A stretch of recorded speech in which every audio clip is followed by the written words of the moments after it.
ओम नमः शिवाय। श्री शिव महापुराण रुद्र संहिता द्वितीय सती खंड अध्याय 6। ब्रह्मा जी की आज्ञा से दक्ष द्वारा मैथुनी सृष्टि का आरंभ, अपने पुत्र हर्यश्वों और शबलाश्वों को निवृत्ति मार्ग में भेजने के कारण दक्ष का नारद को शाप देना। ब्रह्मा जी कहते हैं, नारद, प्रजापति दक्ष अपने आश्रम पर जाकर मेरी आज्ञा पा हर्ष भरे मन से नाना प्रकार की मानसिक सृष्टि करने लगे। उस प्रजा सृष्टि को बढ़ती हुई न देख प्रजापति दक्ष ने अपने पिता मुझ ब्रह्मा से कहा। दक्ष बोले, ब्रह्मन, तात, प्रजानाथ, प्रजा बढ़ नहीं रही है। प्रभो, मैंने जितने जीवों की सृष्टि की थी वे सब उतने ही रह गए हैं। प्रजानाथ, मैं क्या करूं जिस उपाय से ये जीव अपने आप बढ़ने लगे, वह मुझे बताइए। तदनुसार मैं प्रजा की सृष्टि करूंगा, इसमें संशय नहीं है। ब्रह्मा जी ने कहा, तात, प्रजापति दक्ष, मेरी उत्तम बात सुनो और उसके अनुसार कार्य करो। सुश्रेष्ठ भगवान शिव तुम्हारा कल्याण करेंगे। प्रजेश, प्रजापति पंचजन की जो परम सुंदरी पुत्री असिकनी है, उसे तुम पत्नी रूप से ग्रहण करो। स्त्री के साथ मैथुन धर्म का आश्रय ले तुम पुनः इस प्रजा सर्ग को बढ़ाओ। असिकनी जैसी कामिनी के गर्भ से तुम बहुत सी संतानें उत्पन्न कर सकोगे। तदनंतर मैथुन धर्म से प्रजा की उत्पत्ति करने के उद्देश्य से प्रजापति दक्ष ने मेरी आज्ञा के अनुसार वीरण प्रजापति की पुत्री के साथ विवाह किया। अपनी पत्नी वीरिणी के गर्भ से प्रजापति दक्ष ने 10,000 पुत्र उत्पन्न किए, जो हर्यश्व कहलाए। मुने, वे सब के सब पुत्र समान धर्म का आचरण करने वाले हुए।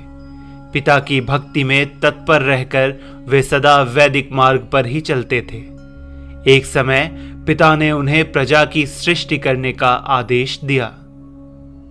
तात, तब वे सभी दाक्षायण नामधारी पुत्र सृष्टि के उद्देश्य से तपस्या करने के लिए पश्चिम दिशा की ओर गए। वहां नारायण सर नामक परम पावन तीर्थ है, जहां दिव्य सिंधु नद और समुद्र का संगम हुआ है। उस तीर्थ जल का ही निकट से स्पर्श करते उनका अंतःकरण शुद्ध एवं ज्ञान से संपन्न हो गया। उनकी आंतरिक मल राशि धुल गई और वे परमहंस धर्म में स्थित हो गए। दक्ष के वे सभी पुत्र पिता के आदेश में बंधे हुए थे, अतः मन को सुस्थिर करके प्रजा की वृद्धि के लिए वहां तप करने लगे। वे सभी सत्पुरुषों में श्रेष्ठ थे। नारद, जब तुम्हें पता लगा कि हर्यश्वगण सृष्टि के लिए तपस्या कर रहे हैं, तब भगवान लक्ष्मीपति के हार्दिक अभिप्राय को जानकर तुम स्वयं उनके पास गए और आदरपूर्वक यूं बोले, दक्ष पुत्र हर्यश्वगण, तुम लोग पृथ्वी का अंत देखे बिना सृष्टि रचना करने के लिए कैसे उद्यम हो गए?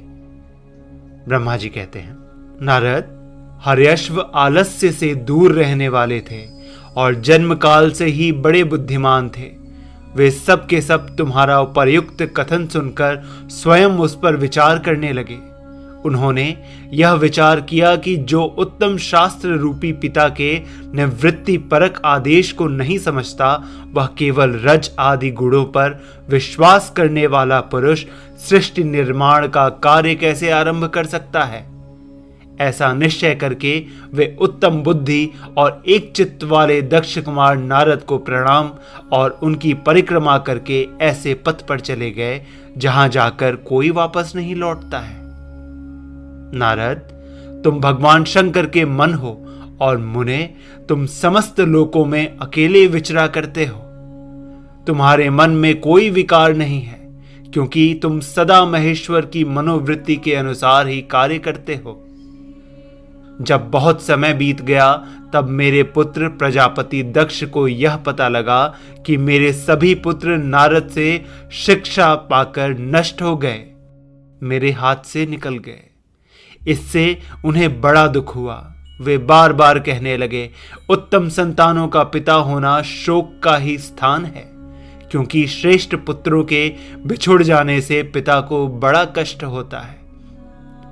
शिव की माया से मोहित होने से दक्ष को पुत्र वियोग के कारण बहुत शोक होने लगा। तब मैंने आकर अपने बेटे दक्ष को बड़े प्रेम से समझाया और सांत्वना दी। दैव का विधान प्रबल होता है इत्यादि बातें बताकर उनके मन को शांत किया। मेरे सांत्वना देने पर दक्ष पुनः पंचजन कन्या असिकनी के गर्भ से शबलाश्व नाम के 1 सहस्त्र पुत्र उत्पन्न किए। पिता का आदेश पाकर वे पुत्र भी प्रजा सृष्टि के लिए दृढ़ता पूर्वक प्रतिज्ञा पालन का नियम ले उसी स्थान पर गए जहां उनके सिद्धि को प्राप्त करते हुए बड़े भाई गए थे।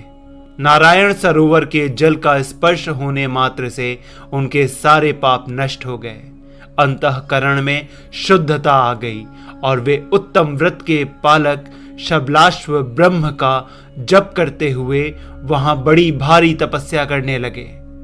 उन्हें प्रजा सृष्टि के लिए उद्यम जान तुम पुनः पहले की ही भांति ईश्वरीय गति का स्मरण करते हुए उनके पास गए और वही बात कहने लगे जो उनके भाइयों से पहले कह चुके थे। मुने, तुम्हारा दर्शन अमोघ है, इसलिए तुमने उनको भी भाइयों का ही मार्ग दिखाया। अतएव वे भाइयों के ही पथ पर ऊर्ध्व गति को प्राप्त हुए। उसी प्रकार प्रजापति दक्ष को बहुत से उत्पात दिखाई दिए। इससे मेरे पुत्र दक्ष को बड़ा विस्मय हुआ और वे मन ही मन दुखी हुए। फिर उन्होंने पूर्वत तुम्हारी ही करतूत से अपने पुत्रों का नाश हुआ सुना। इससे उन्हें बड़ा आश्चर्य हुआ। वे पुत्र शोक से मूर्छित हो अत्यंत कष्ट का अनुभव करने लगे। फिर दक्ष ने तुम पर बड़ा क्रोध किया और कहा, यह नारद बड़ा दुष्ट है। दैववश उसी समय तुम दक्ष पर अनुग्रह करने के लिए वहां आ पहुंचे। तुम्हें देखते ही शोकावेश से युक्त हुए दक्ष के ओठ रोष से फड़कने लगे। तुम्हें सामने पाकर वे धिक्कारने और निंदा करने लगे। दक्ष ने कहा, ओ नीच, तुमने यह क्या किया? तुमने झूठ मूठ साधुओं का बाना पहन रखा है। इसी के द्वारा ठग कर हमारे भोले भाले बालकों को जो तुमने भिक्षुओं का मार्ग दिखाया है, यह अच्छा नहीं किया। तुम निर्दय और शठ हो, इसीलिए तुमने हमारे इन बालकों के जो अभी ऋषि ऋण, देव ऋण और पितृ ऋण से मुक्त नहीं हो पाए थे, लोक और परलोक दोनों के श्रेय का नाश कर डाला। जो पुरुष इन तीनों ऋणों के उदारे बिना ही मोक्ष की इच्छा मन में लिए माता पिता को त्याग कर घर से निकल जाता है, सन्यासी हो जाता है, वह उधोगति को प्राप्त होता है।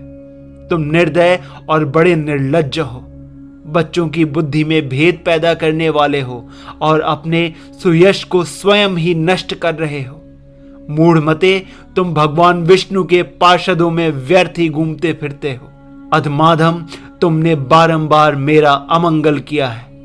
अतः आज से तीनों लोकों में विचरते हुए तुम्हारा पैर कहीं स्थिर नहीं रहेगा, अथवा कहीं भी तुम्हें ठहरने के लिए सुस्थिर ठौर ठिकाना नहीं मिलेगा। नारद, यद्यपि तुम साधु पुरुषों द्वारा सम्मानित हो, तथापि उस समय दक्ष ने शोकवश तुम्हें वैसा शाप दे दिया। वे ईश्वर की इच्छा को नहीं समझ सके। शिव की माया ने उन्हें अत्यंत मोहित कर दिया था।